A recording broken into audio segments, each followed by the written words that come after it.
نور علی نور، یہ نور علی نور ہے، نور نور پر ہے۔ یہ کتنے نور ہو گئے؟ ایک اس چراغ کا جو اندر جل رہی ہے وہ نور ہے، ایک شیشے کی وجہ سے نور کے اندر تیزی جو آئی ہے وہ نور ہے، اور ایک جو قرب کی وجہ سے کہ وہ طاقتے کے اندر جو نور اکٹھا ہے نا، جمع ہوا ہے، وہ بہت زیادہ تیز ہوگا، اور خالص تیل کی وجہ سے بھی اس کے اندر جو تیزی ہے۔ یہ کئی نور ایسے ہی مومن جو متقی پرہیزگار ہوتا ہے، اس کا دل جو ہے نا وہ اس طاقچے کی طرح ہے، سینہ اس کا طاقچے کی طرح ہے، اس طاقچے کے اندر جو ہے نا، اس کا سینے کے اندر اس کا دل ہے، اس دل کے اندر جو ہے نا یہ وہی جو نور آیا ہے اس نے قبول کر لیا ہے، اور اس وحی کے نور کی وجہ سے اس کے دل کے اندر اتنی تیز روشنی ہوتی ہے، ہدایت والی ایمانی روشنی، تقوی اور پرہیزگار والی روشنی، اور وہ نیک اعمال پھر اس کے اثرات جو ہے نا وہ ظاہر ہوتے ہیں کہ بڑا متقی پرہیزگار وہ بندہ بن جاتا ہے۔ اللہ تعالیٰ فرمائے نور علی نور یہد اللہ لنورہ من یشاء، اللہ اپنے نور کے لیے جسے چاہتا ہے ہدایت دے دیتا ہے، اس نور کی جسے چاہتا ہے ہدایت دے دیتا ہے۔ یہ یاد رکھ لیں، ہدایت ایک وہ قسم ہے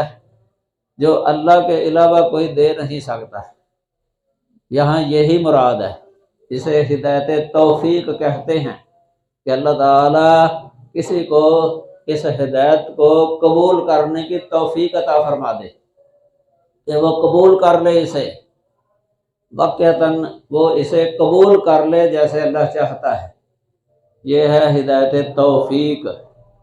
یہ کسی کی طاقت میں نہیں ہے اللہ تعالیٰ کے علاوہ کہ کسی کے دل میں ہدایت داخل کر دے کہ وہ اس کو قبول کر لے، حتیٰ کہ انبیاء میں بھی یہ طاقت نہیں تھی، قدرت نہیں تھی کہ وہ کسی کے دل کے اندر ہدایت کو داخل کر دے۔ اگر یہ ہوتی تو نوح علیہ السلام کا بیٹا کفر کی حالت میں ان کے سامنے غرق ہو گیا پانی کے اندر، کوشش تو کی ہے انہوں نے کہ ہدایت پر آ جائے، بلاتے بھی رہے ہیں، لیکن اس نے ہدایت قبول نہیں کی۔ جس طرح نوح علیہ السلام کی بیوی ہے، اس نے ہدایت قبول نہیں کی، لوط علیہ السلام کی بیوی نے ہدایت قبول نہیں کی، ابراہیم علیہ السلام کے والد نے ہدایت قبول نہیں کی، اس نور کو قبول کیا ہی نہیں ہے۔ ابراہیم علیہ السلام نے کہا تھا کہ میرے باپ ہے، میرے باپ، انی قد جاءنی من العلم، بے شک میرے پاس یقیناً علم آیا ہے، نور آیا ہے، نور ما لم یاتک، جو تیرے پاس نہیں آیا، فاتبعنی، لہذا تو میری اتباع کر لے، اس نور کو قبول کر لے، اہدک صراطا سویا،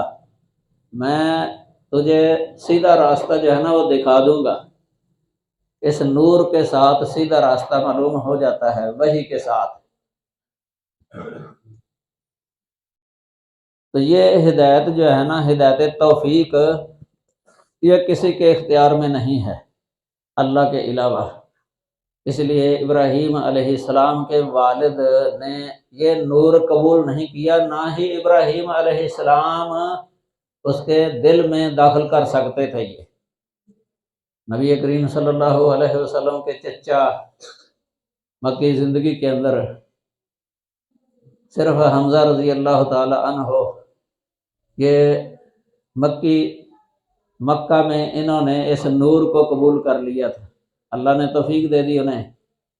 آپ کے چچا عباس رضی اللہ تعالی عنہ نے یہ نور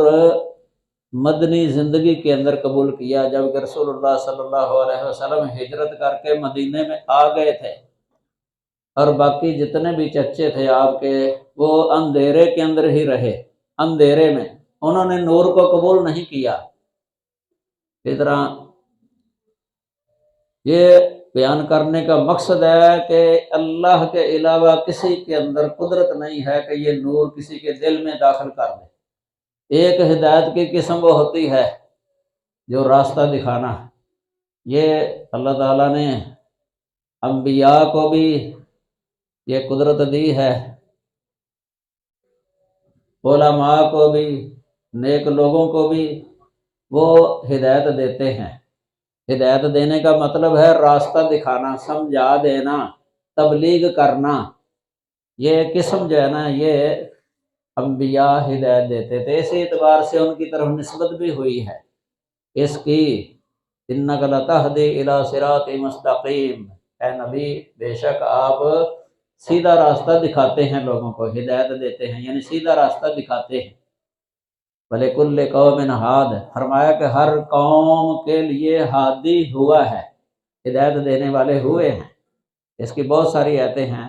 وَجَعَلْنَا مِنْهُمْ أَئِمَّةً يَهْدُونَ بِأَمْرِنَا، اللہ فرماتا ہے کہ ہم نے ان میں یعنی بنی اسرائیل کے اندر کئی ہادی بنائے تھے، پیشوا تھے، وہ لوگوں کی رہنمائی کیا کرتے تھے، ان کو راستہ دکھاتے تھے ہمارے امر کا وہ راستہ دکھاتے تھے ان کو۔ اور اس امت کے اندر بھی ہادی بہت ہیں، بڑے ہوئے ہیں، اور اب بھی ہیں، آئندہ بھی ہوں گے قیامت تک ہادی، جو رہنمائی کرنے والے ہیں، رہنمائی کرنے والے، راستہ دکھانے والے، کتاب و سنت کا راستہ دکھانے والے، اس نور کا راستہ دکھانے والے۔ کئی لوگ قبول کر لیتے ہیں، کئی قبول نہیں کرتے، جو قبول کر لیتے ہیں ان کو روشنی مل جاتی ہے، اور جو قبول نہیں کرتے وہ اندھیرے کے اندر ہی رہتے ہیں، اندھیرے میں۔ یہاں اللہ وحدہ لا شریک فرماتے ہیں، یہد اللہ لنورہ من یشاء، اللہ اپنے نور کی ہدایت دے دیتا ہے جسے چاہتا ہے۔ اسی طرح ہی ہے جیسے دوسرے مقام پہ اللہ نے فرمایا ہے، یدخل من یشاء فی رحمتہ، اللہ جسے چاہتا ہے اپنی رحمت کے اندر داخل فرما لیتا ہے۔ والظالمین اعد لهم عذابا علیما، اور ظالموں کے لیے اللہ تعالیٰ نے دردناک عذاب تیار کیا ہوا ہے۔ تو مراد یہ یاد رکھیں کہ جو شخص ہدایت کو قبول کرنا چاہے نا، کیونکہ اللہ تعالیٰ نے انسان کو ارادہ دیا ہے، ارادہ چاہنا، مشیت انسان کی، قرآن میں بہت ساری آیتیں ہیں انسان کی طرف نسبت ہوئی ہے اس کے ارادے کی، انسان کا ارادہ ہوتا ہے جو دل سے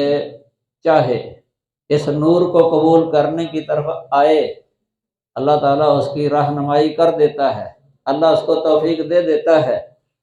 اور جو نہیں چاہتا، جو سر اٹھا کے دیکھتا ہی نہیں ہے اس نور کی طرف، اندھیروں میں ہی رہنا پسند کرتا ہے، اللہ پھر اس کو اسی طرح ہی رہنے دیتا ہے،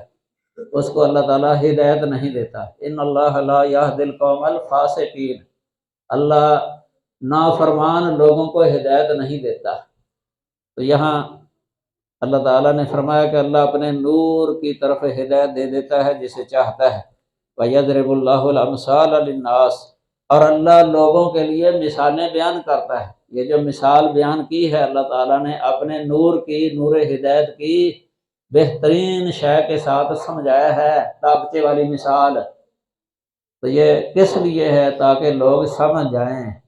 لوگوں کو پتہ چل جائے کہ یہ کتنی قیمتی شے ہے جو اللہ تعالیٰ کی طرف سے آئی ہے۔ قرآن مجید،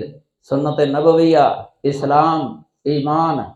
یہ اتنی عظیم نعمت ہے نا، دنیاوی نعمتیں اس نعمت کے مقابلہ میں ہیچ ہے، ان کی کوئی حیثیت نہیں ہے۔ اگر یہ نعمت ہے نا بندے کے پاس، یہ نور ایمان، سمجھو کہ اس بندے کے پاس سب کچھ ہے، بڑا خزانہ ہے اس کے پاس۔ دنیا کا مال چاہے نہ ہو، لیکن جو اس نعمت سے محروم ہے، ایمانی نعمت، نور ایمان سے جو محروم ہے، چاہے کروڑ پتی ہو، لاکھوں پتی ہو، چاہے وہ کسی ملک کا بادشاہ ہو، لیکن وہ اس سے اگر محروم ہے، سمجھو اس کے پاس کچھ بھی نہیں ہے، وہ خالی ہے۔